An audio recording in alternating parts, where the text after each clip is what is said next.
नमस्कार, मैं हूं माही सिंह और आप देख रहे हैं नेक्स्ट 9 न्यूज। आज आपका बहुत बहुत स्वागत है हमारे खास प्रोग्राम रंग बदलती राजनीति में। आपको बता दें, यूपी की सियासत जिस तरीके से मोड़ लेती हुई नजर आ रही है, क्या वाकई में इस बार इंडिया गठबंधन और एनडीए गठबंधन की जिस तरीके से होड़ मची है, 400 पार का नारा है और विपक्ष लगातार भारतीय जनता पार्टी को 400 पार के नारे में विघ्न डालता हुआ नजर आ रहा है। तो क्या ऐसे में ये किस तरीके से पूरा माहौल बनता हुआ दिखाई देगा, किसके पक्ष में ये 4 जून को परिणाम आने वाले हैं? आपको बता दें, कल 1 जून को लास्ट चुनाव होगा, जिसके बाद 4 जून का इंतजार सबको रहने वाला है, चाहे वो सब पार्टियां हो या फिर जनता हो। अब सबकी नजरें इसी बात पर बनी हुई है, लेकिन अगर उससे पहले देखा जाए तो किसके समीकरण बनते हुए नजर आ रहे हैं और किसके समीकरण बिगड़ते हुए नजर आ रहे हैं, आज लगभग सभी सीटों पर चर्चा करेंगे और जानेंगे कि कहां से भारतीय जनता पार्टी कमजोर स्थिति में दिखाई दे रही है और इंडिया गठबंधन कहां से वहां पर अपनी बाजी मारते हुए नजर आ रहा है। खासकर कुछ सीटें ऐसी हैं जिसको लेकर लगातार घमासान है,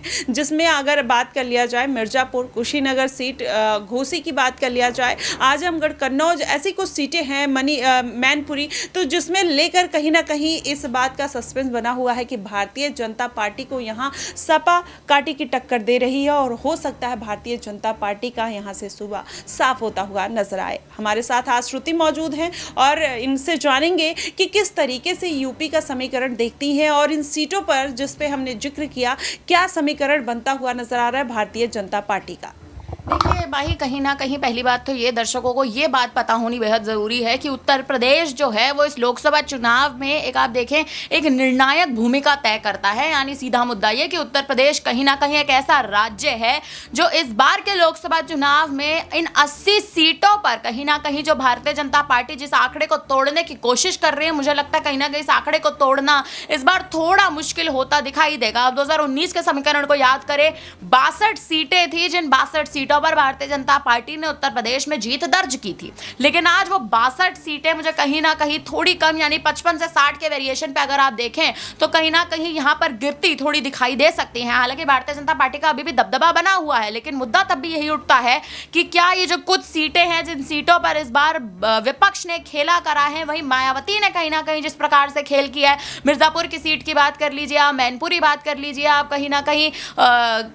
कुशीनगर की सीट की बात कर लीजिए, घोसी की सीट की बात कर लीजिए, ओपी राजभर जो हैं वो वहां से लगातार दाव चलने की कोशिश कर रहे हैं। लेकिन आप देखिए ओपी राजभर की भी जो मुश्किलें हैं वो कहीं ना कहीं बढ़ती दिखाई दे रही है, भले ही बीजेपी के साथ गठबंधन हो। लेकिन मुद्दा तब भी यही उठता है कि आखिर इन सीटों पर जिस प्रकार से भारतीय जनता पार्टी को ऐसा लगता है कि अपने जिस प्रकार से उन्होंने अपने प्रत्याशियों को उतारा है, मुस्लिम प्रत्याशियों पर, यादव प्रत्याशियों पर भी इस बार कहीं ना कहीं बीजेपी ने चुनावी चाल चलने की कोशिश की है। तो मुझे लगता है बीजेपी के लिए कहीं ना कहीं रणनीति जो है वो थोड़ी उन पर ही भारी पड़ती ना दिखाई दे जाए मतगणना के दिन। और उससे भी बड़ा मुद्दा यह कि कल तो आप देखो उत्तर प्रदेश की मात्र जो बची 12 सीटें हैं, उन 12 सीटों पर कल मतदान होने जा रहा है। तो कहीं ना कहीं उत्तर प्रदेश की जो कल की 12 सीटें हैं वो कहीं ना कहीं चर्चा का विषय इसलिए बनी हुई है क्योंकि आखिरी चरण का मतदान है। और उससे भी बड़ा मुद्दा ये कि जिस प्रकार से कल की जो 57 सीटें जो बची हैं, कुछ राज्य जो बचे हैं जिनमें कल 57 सीटों पर मतदान की प्रक्रिया पूरी हो जाएगी, आप देखिए निर्धारित जो निर्णय है वो कहीं ना कहीं कल ही एक तरह से आप देखें तो स्पष्ट हो जाएगा कि आखिर भारतीय जनता पार्टी के पक्ष में किस प्रकार से समीकरण जो है वो बनेगा। क्योंकि कल एग्जिट पोल भी है,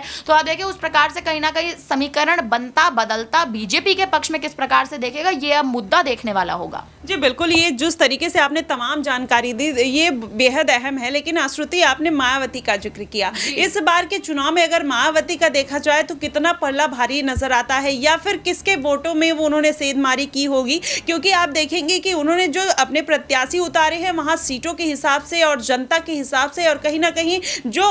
भाजपा का और सपा का समीकरण देखते हुए उतारा है। तो आपको क्या लगता है कि इस बार मायावती किस तरीके का खेला कर सकती हैं या खेला बिगाड़ सकती हैं, या कितनी सीटें उनको लगभग मिल सकती हैं? इस पे तो कोई एग्जिट पोल हम अभी से नहीं बता सकते कि कितनी सीटें मिलते हुए नजर आएंगे, लेकिन एक लमसम आंकड़ा जरूर बता सकते हैं कि मायावती को सीटों में इजाफा देखने को मिलेगा 2019 के मुकाबले। देखिए थोड़ा इस बार मायावती के लिए राह मुश्किल है, क्योंकि सबसे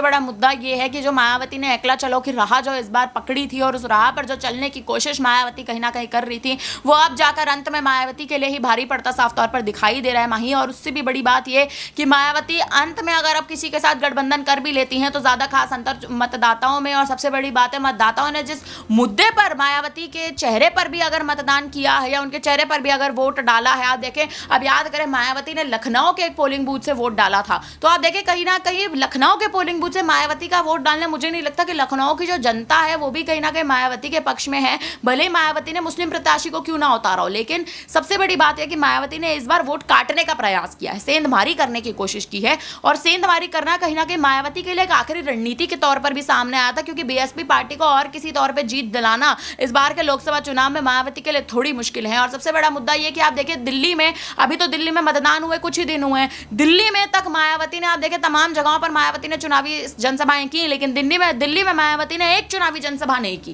कारण कहीं ना कहीं साफ था, और दिल्ली में चुनावी जनसभा करने ना करने का भी कारण कहीं ना कहीं साफ था, क्योंकि मात्र इन 7 सीटों पर आंकड़ा साफ था कि मायावती इन 7 सीटों पर जीत नहीं दर्ज कर पाएंगी। इसी के चलते कहीं ना कहीं मायावती ने दिल्ली में भी चुनावी जनसभा नहीं की। हालांकि अब मुद्दा ये उठता है कि मायावती ने जहां जहां वोट काटने की कोशिश की है, आप देखें जहां मुस्लिम प्रत्याशी की जरूरत है वहां मुस्लिम प्रत्याशी को उतारना, जहां दलित प्रत्याशी की जरूरत है वहां उनको उतारना और सेंधमारी करने का प्रयास करना, यही मायावती की एक ऐसी रणनीति जिस रणनीति के तहत वो चलना चाह रही थी। जी बिल्कुल, लेकिन यहाँ पर आश्रुति, आपको क्या लगता है कि आकाश आनंद को मायावती ने पार्टी से निकाला तो उनको उस बात का कितना घाटा लग सकता है? क्योंकि इस बार के लोकसभा चुनाव जब चल रहे थे उसके बीच में ही उनको पद से हटा देती हैं, तो हो सकता है कि काफ़ी लोग उनसे नाराज नजर आते हैं, कितने मंत्री बीएसपी के जो रिजाइन कर देते हैं, तो आपको क्या लगता है इससे कितना असर पड़ा होगा युवाओं के वोटर्स पे? देखिए युवाओं के वोटर पे मुझे लगता है खासा असर देखने को मिल सकता है। हालांकि मुद्दा ये उठता है कि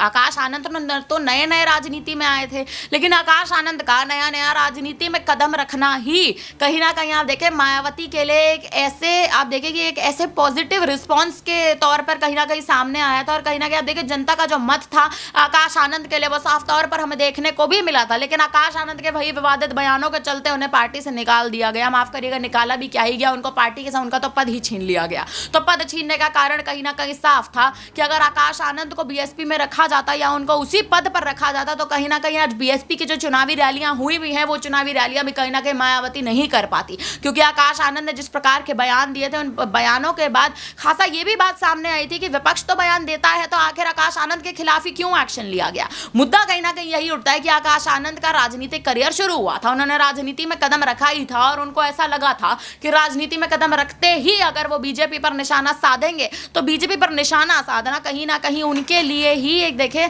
तो एक ऐसे हित के रूप में सामने आएगा कि उसमें आकाश आनंद कहीं ना कहीं सफल हो जाएंगे। लेकिन ऐसा नहीं हुआ, आकाश आनंद पर ही उनकी चली जो चाल थी वो भारी पड़ गई। हालांकि अब आकाश आनंद का कहीं ना कहीं आप देखें आकाश आनंद का पद से हटना और वोट्स का कटना, आप देखें कहीं ना कहीं मतगणना के दिन ये हमें देखने को जरूर मिलेगा। जी बिल्कुल, अब देखना दिलचस्प होगा कि इस बार के लोकसभा चुनाव में भारतीय जनता पार्टी 400 नारे पर खरे उतर पाती है, या फिर जिस तरीके से इंडिया गठबंधन इस बार मजबूती के साथ खड़ा रहा है, इस बार इंडिया गठबंधन कितनी सीटों पर अपनी जीत दर्ज कर पाएगा, ये देखना बेहद दिलचस्प होगा। फिलहाल आपकी इस पे क्या प्रतिक्रिया बनेगी, पूरे मामले पे आप हमें कमेंट बॉक्स में जरूर बताइएगा। फिलहाल के लिए बस इतना ही। देश और दुनिया की तमाम खबरों के लिए हमारे साथ बने रहिएगा। नेक्स्ट 9